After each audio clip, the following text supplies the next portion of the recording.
Okusinziira ku mateeka ga Uganda, olwo olujulira lwe lujulira olusembayo mu byokulonda.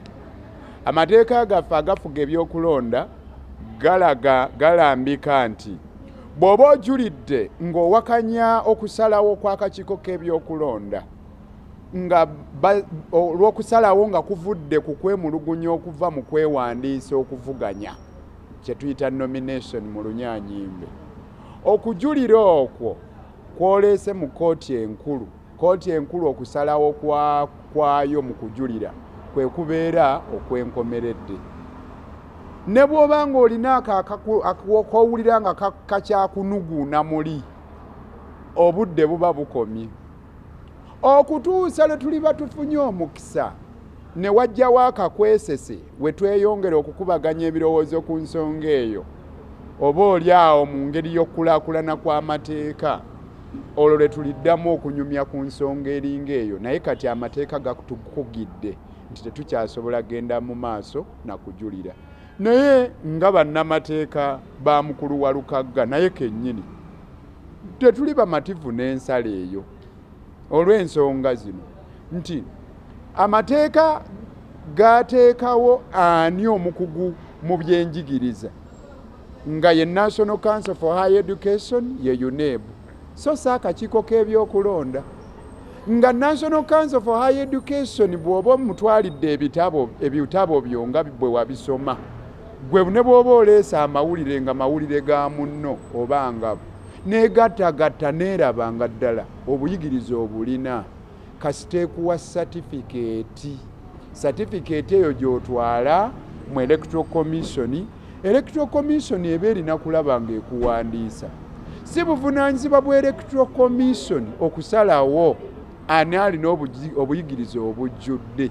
Headmaster tasena buugi. Obuvunaanyizibwa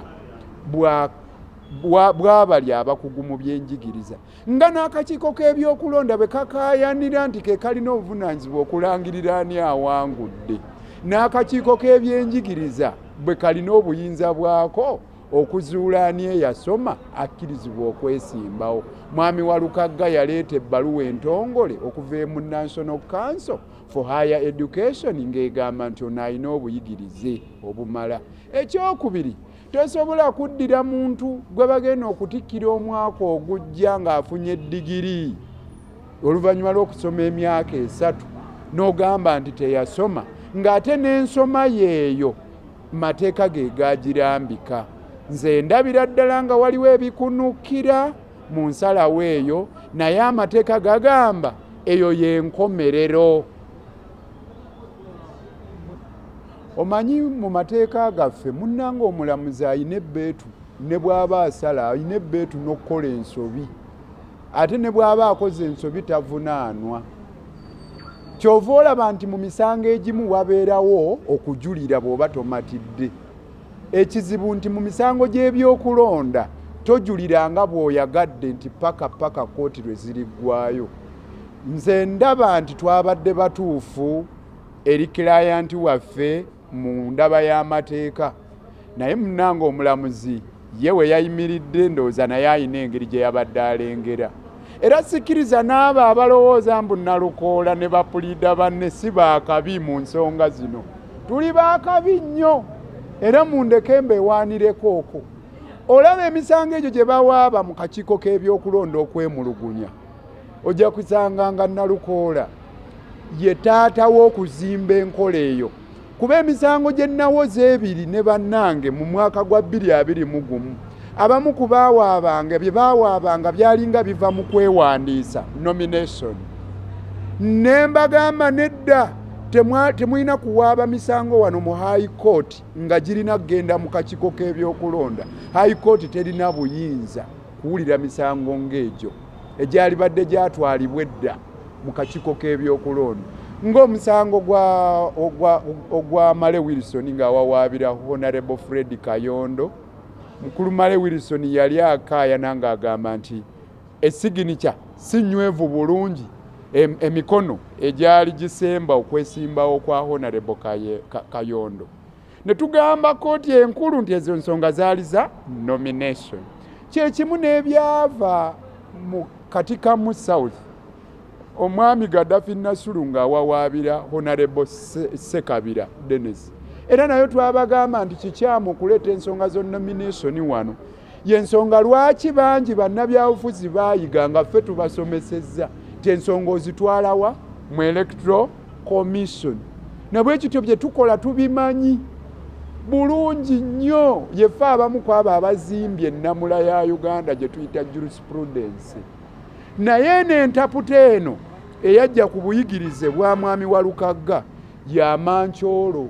Waliwo n'ebirala bingi ebirumira kubanga ojja n'osanga mu mateeka g'ebyokulonda nga bagamba nti wadde nga bakuwa certificate of equivalence mu kisanja kino ng'ojja okwesimbawo ne mu kisanja ekiddako olina okuddayo eri National Council for Higher Education era baddemu era bakebereko gy'oli obuyigirize busobola okupunguuka ekitali kituufu.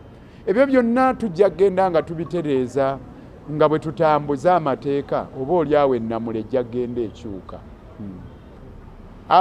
Olwaleero tetusobola kuwa client waffe ate kweyongerayo kujulira, wabula tusobola okumuwa amagezi nti atambule n'ekibiina kye eky'ebyobufuzi nga bwe kinaasalawo okutambuza ebyobufuzi bya Busiro East Constituency, asobola okweteekateeka neyesimbawo era mu biseera ebiddako.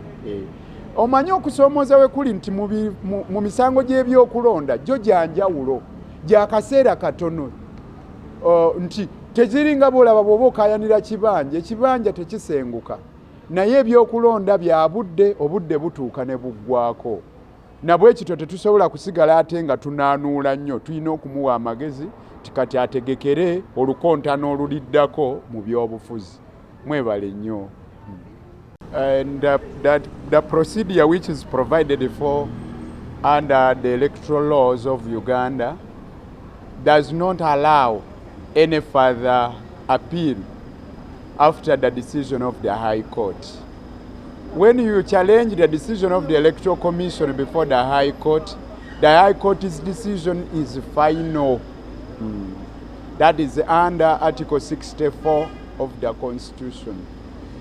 So are there any legal lacunas in this issue? Because we were told that the Electoral Commission somehow usurped the powers of the National Council for Higher Education. Maybe in the future, when there is an opportunity which may be availed by God, then further discussion will be made in respect of such a decision. But as we talk now, it appears as if the Electoral Commission has taken over the powers of the National Council for Higher Education. The National Council for Higher Education is charged with the functions, among others, to determine whether somebody has academic qualifications equivalent to advanced level of education in Uganda. And in my considered opinion, once somebody produces a certificate from National Council for Higher Education to the Electoral Commission for purposes of nomination, that he or she possesses academic qualifications of advanced level of education in Uganda, that is enough for that person to be nominated. It is not Electoral Commission to determine whether somebody is academically qualified. It is the National Council for Higher Education. But the High Court of Uganda overruled that.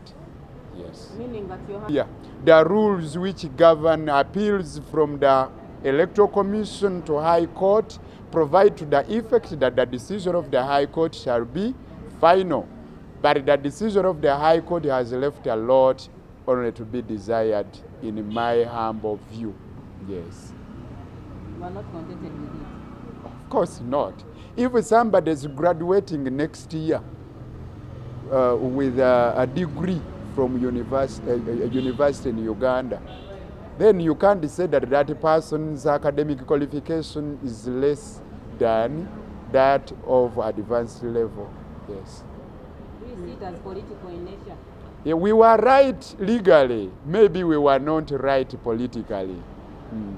In my considered opinion, Mr. Walukagga has academic qualifications to allow him vie for that constituency of Busiro East, because he has the qualifications. And those qualifications were earned through a procedure which is provided for under the law in Uganda.